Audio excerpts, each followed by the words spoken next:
Break news చూస్తున్నాం. తెలంగాణ కాంగ్రెస్ లో cabinet విస్తరణ తర్వాత అలకలు అసంతృప్తులు పెరుగుతున్నాయి. ఈ జాబితాలో ఇబ్రహీంపట్నం ఎమ్మెల్యే మల్రెడ్డి రంగారెడ్డి కూడా చేరారు. కేబినెట్ లో మల్రెడ్డి చోటు ఆశించారు, కానీ దక్కలేదు.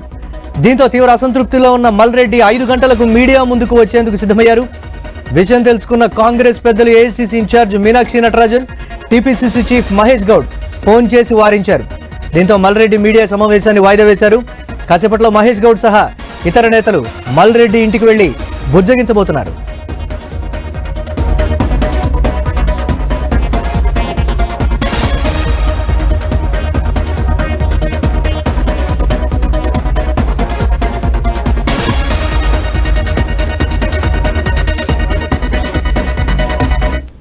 మల్రెడ్డి రంగారెడ్డి కూడా తన అసంతృప్తిని వ్యక్తం చేశారు. మంత్రివర్గంలో చోటు ఆశించి భంగపడ్డటువంటి మల్రెడ్డి రంగారెడ్డి 5 గంటలకు మీడియా సమావేశం నిర్వహించాలనుకున్నారు. ఈ నేపథ్యంలో ఇమీడియట్ గా మీనాక్షి నటరాజన్ అలాగే మహేష్ గౌడ్ ఫోన్ చేసి వారించారు. కాసేపట్లో మహేష్ గౌడ్ ను బుజ్జగించేటువంటి ప్రయత్నం అయితే చేస్తున్నారు. దీనిపై మరిన్ని అప్డేట్స్ మా కరెస్పాండెంట్ సునీల్ అందిస్తారు. సునీల్, ఎప్పటి నుంచో మల్రెడ్డి రంగారెడ్డి డిమాండ్ చేస్తున్నారు. బాహాటంగా బయటకు వచ్చి చెప్పినప్పటికీ, అధిష్టానానికి రిక్వెస్ట్లు లాబింగ్ చేసినప్పటికీ కూడా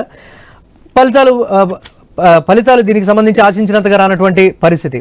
ఎలా చూడాలంటారు? దీనికి సంబంధించి ఏ విధంగా ఉండబోతుంది?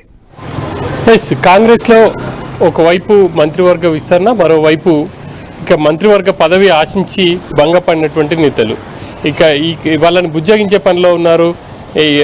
ఏఐసిసి రాష్ట్ర వ్యవహారాల ఇన్ఛార్జ్ మీనాక్షి నటరాజన్, పిసిసి అధ్యక్షుడు మహేష్ కుమార్ గౌడ్. ఈ ఉదయం నుంచి వాళ్ళు అదే పనిలో ఉన్నారు. ప్రధానంగా ఎప్పుడైతే ఈ మంత్రివర్గంలో ముగ్గురికి అనౌన్స్ చేశారో, 2 ఎస్సీ సామాజిక వర్గం, మరొకరు బీసీ సామాజిక వర్గానికి అనౌన్స్ చేసిన తర్వాత ఇంకా రెడ్డి సామాజిక వర్గానికి సంబంధించినటువంటి నేతలు ముగ్గురు కూడా అలకబున్నారు. అందులో ప్రధానంగా నిజామాబాద్ నుంచి ఖచ్చితంగా మంత్రివర్గంలో అవకాశం దక్కుతుంది అనుకున్నటువంటి సుదర్శన్ రెడ్డి మొదటి స్థానంలో ఉన్నారని చెప్పాలి. ఆయన నివాసానికి ఉదయం మీనాక్షి నటరాజన్, అదేవిధంగా పిసిసి అధ్యక్షుడు మహేష్ కుమార్ గౌడ్తో పాటు సీఎం సలహాదారు వేం నరేందర్ రెడ్డి, ఇంకా కొంతమంది నేతలు వెళ్లారు, ఆయనతో మాట్లాడారు. ఖచ్చితంగా ఏఐసిసి సుదర్శన్ రెడ్డి సేవలను గుర్తిస్తుంది, ఆయనకు సముచిత స్థానం కల్పిస్తుంది అని చెప్పేసి మీనాక్షి నటరాజన్ ఆయనకు హామీ ఇచ్చారు. ఆ మేరకు ఆయన కొంత వెనక్కి తగ్గారు. ఖచ్చితంగా పార్టీ లైన్లో తాను పనిచేస్తాను, పార్టీ కోసం పనిచేస్తాను అని చెప్పేసి చెప్పినట్టుగా తెలుస్తూ ఉంది.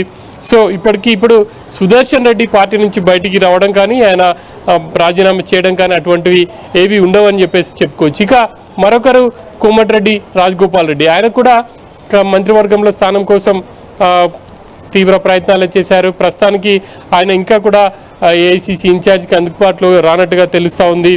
ఇంకా ఆయనతో కూడా మాట్లాడే ప్రయత్నం చేస్తున్నారు. ఆయనతో మాట్లాడి మరోసారి మంత్రివర్గంలో అవకాశం ఉంటుంది అని చెప్పి ప్రయత్నాలు చేయబోతున్నట్టు తెలుస్తుంది.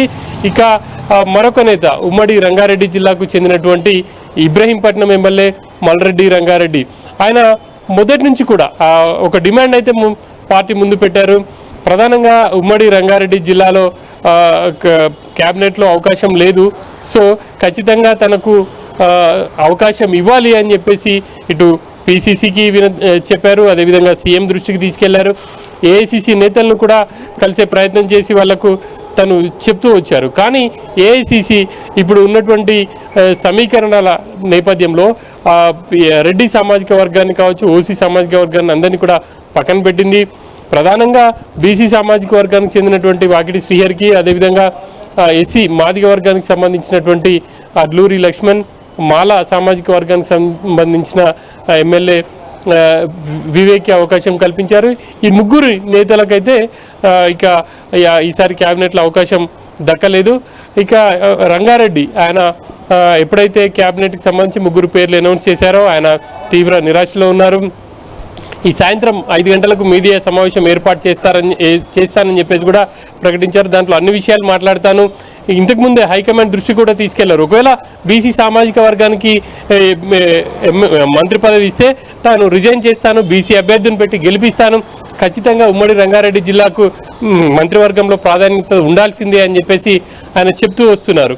కానీ ఇప్పుడు అటువంటి అవకాశం లేకపోవడంతో ఆయన తీవ్ర అసంతృప్తికి గురయ్యారు. ఇక ఆయనతో ఇన్ఛార్జ్ మీనాక్షి నటరాజన్ కాసేపటి క్రితం మాట్లాడారు, పిసిసి కూడా మాట్లాడారు. 6 గంటలకు పిసిసి అధ్యక్షుడు తో పాటు మరికొంతమంది నేతలు ఆయన నివాసానికి వెళ్ళబోతున్నారు. ఆయన్ని బుజ్జగించే ప్రయత్నాలు అయితే చేస్తున్నారు. ఆయన కూడా కొంత వెనక్కి తగ్గినట్టు తెలుస్తూ ఉంది. ఎందుకంటే ఆయన సాయంత్రం 5 గంటలకు ప్రెస్ మీట్ లో అన్ని వివరాలు వెల్లడిస్తాను, తాను రాజీనామా చేస్తాను అని చెప్పేసి చెప్పినటువంటి వ్యక్తి ఇప్పుడు కొంత ప్రెస్ మీట్ని వాయిదా వేసుకోవడం, ఏఐసిసి నేతలు మాట్లాడడంతో ఆయన వెనక్కి తగ్గారని చెప్పేసి తెలుస్తుంది. ఇంకా 6 గంటలకు ఆయనకి ఇంటికి వెళ్ళి రానున్న రోజుల్లో కాంగ్రెస్ పార్టీ స్థానం ఇవ్వడమే కాకుండా ఇక ఆయనకు విప్ కానీ మరే ఏదైనా కార్పొరేషన్ చైర్మన్లు ఇచ్చే ఆలోచన ఉన్నట్టు తెలుస్తుంది. ఆ మేరకు ఆయనతో చర్చలు జరపబోతున్నట్టుగా తెలుస్తుంది మురళి. ఎస్, బుజ్జగిస్తున్నారా హామీలు ఇస్తున్నారనే ఒక కన్ఫ్యూజన్ కూడా ఉంది. దీనికి సంబంధించి వాళ్ళు కూడా వచ్చి బయట బాహాటంగా ఏమీ చెప్పనటువంటి పరిస్థితి కదా. దాన్ని ఎలా చూడాలంటారు? ప్రతి ఒక్కరికి కూడా మిగిలి ఉన్న 3 మీకు ఒకటి అనేటువంటి హామీతోనే ఈ బుజ్జగింపుల పర్వం కొనసాగుతుందనేటువంటి విమర్శలు కూడా వస్తున్నాయి. దీన్ని ఎలా చూడాలంటారు?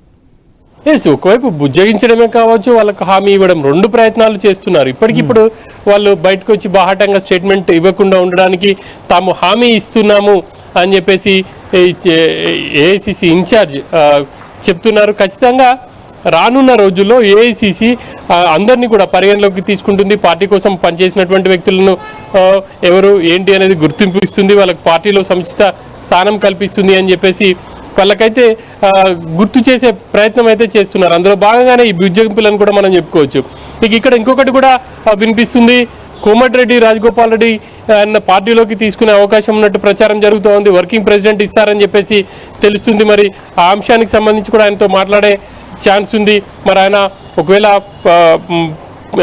ఇటు పార్టీలో తీసుకుని వర్కింగ్ ప్రెసిడెంట్ ఇస్తే తీసుకుంటారా, లేకపోతే ఖచ్చితంగా మంత్రివర్గం కోసం పట్టుబడతారా అనేది ఆయనతో మాట్లాడితే, ఇటు మీనాక్షి నటరాజన్ కానీ మహేష్ కుమార్ గారు కానీ మాట్లాడితే తెలిసే అవకాశం ఉంటుంది. కానీ ఇప్పటి వరకు ఆయన నేతలకు అందుబాటులో రానట్టుగా కూడా తెలుస్తుంది. మరి ఆయన సంబంధించి కూడా ఇప్పటికే ప్రయత్నాలు అయితే పిసిసి నేతలు చేస్తున్నారు. ఆయనతో కూడా మాట్లాడే అవకాశం ఉంది. ఇప్పటికైతే సుదర్శన్ రెడ్డి తన దృక్పథాన్ని అయితే మార్చుకున్నారు. ఏఐసిసి నిర్ణయం మేరకే నడుచుకుంటాను, తను ఖచ్చితంగా కాంగ్రెస్ పార్టీ కోసం పనిచేస్తానని చెప్పేసి చెప్పినట్టు తెలుస్తుంది. సో ఇప్పుడు మల్రెడ్డి రంగారెడ్డి కూడా అదే బాటలో పయనించే అవకాశం ఉంది. ఇక ఒకవేళ ఇటు కోమటిరెడ్డి రాజగోపాల్ రెడ్డితో మాట్లాడినప్పటికీ ఒకవేళ ఇప్పటివరకే ఆయన అందుబాటులో రాలేదు, మాట్లాడితే మాత్రం ఆయన కూడా ఇప్పటికిప్పుడు పార్టీ నుంచి బయటికి వచ్చే ప్రయత్నాలు అయితే చేయకపోవచ్చు. కానీ ఏఐసిసి నిర్ణయం మేరకు కావచ్చు, పిసిసి నేతలు సముదాయిస్తే అదే బాటలో ఆయన కూడా వెళ్ళే అవకాశం ఉంది మురళి. రైట్, గతంలో మనం చూసాం ఇటువంటి క్రైసిస్ వచ్చినప్పుడు పార్టీకి సంబంధించినటువంటి సీనియర్ నాయకులు పెద్దలు దిగేవాళ్ళు. కానీ ఇప్పుడు ఉన్నత స్థాయి పదవుల్లో ఉన్నటువంటి వాళ్ళు మాత్రమే బాధ్యత తీసుకుంటున్నారు తప్ప సీనియర్లు కూడా మిన్నకుండిపోతున్నారు. వాళ్ళకు కూడా పరిస్థితి అర్థమైంది. వాళ్ళు చెప్పినా కానీ ఇప్పుడు ఉన్నటువంటి అసంతృప్తులు వినేటువంటి పరిస్థితుల్లో లేరని రకరకాలైనటువంటి విమర్శలు కూడా వస్తున్నాయి. దీన్ని ఎలా చూస్తుంది కాంగ్రెస్ పార్టీ? ఇటువంటివి ముందే ఊహించినటువంటి ఏఐసిసి ఇటు నేతలతో మాట్లాడే ప్రయత్నం చేశారు, 1-to-1గా మాట్లాడే ప్రయత్నం చేశారు. రాష్ట్ర వ్యవహారాల ఇన్ఛార్జ్ మీనాక్షి నటరాజన్ ఆమె గత 10 రోజులుగా హైదరాబాద్లోనే ఉండి ఇటు నియోజకవర్గ నేతలతో సమీక్షలు చేస్తున్నారు. అదేవిధంగా ఎమ్మెల్యేలతో 1-to-1 మాట్లాడారు. ఆ తర్వాతనే ఈ మంత్రివర్గ విస్తరణకు సంబంధించి ఈ పేర్లు బయటకు వచ్చాయని చెప్పుకోవాలి. సో ఇప్పుడున్నటువంటి పరిస్థితులలో ఇక స్థానిక సంస్థలు కూడా కొద్ది రోజుల్లో ఉండబోతున్నాయి కాబట్టి ఇప్పటికే కులగణను కాంగ్రెస్ పార్టీ రోల్ మోడల్గా గుర్తిస్తూ ఉంది. దేశవ్యాప్తంగా మొట్టమొదటిసారిగా తెలంగాణలో కులగణన చేశాం. ఆ కులగణనలో భాగంగా ఎవరి జనాభా ఎంతో తగ్గట్టుగానే పదవులు ఇస్తాం అని చెప్పుకోవడానికైనా ఉంటుంది. కాబట్టి సామాజిక న్యాయం దిశగా ఒక ప్రయత్నం అయితే చేశారు. అందులో భాగంగానే 2 ఎస్సీ ఎమ్మెల్యేలతో పాటు ఒక బీసీ ఎమ్మెల్యేకి అవకాశం ఇచ్చారు. ఈ అన్ని అంశాలను ఇప్పుడు ఎవరైతే ఆశావాహులు ఉన్నారో వాళ్ళు మంత్రివర్గంలో అవకాశం రాలేదో వాళ్ళకు చెప్పే ప్రయత్నం చేస్తున్నారు. రాబోయే రోజుల్లో మాత్రం ఖచ్చితంగా భవిష్యత్తు ఉంటుంది, కాంగ్రెస్ పార్టీ సముచిత స్థానం కల్పిస్తుంది అన్న అంశాన్ని అయితే వాళ్ళకు వివరించే ప్రయత్నం చేస్తున్నారు Murali. Right, thanks for updates.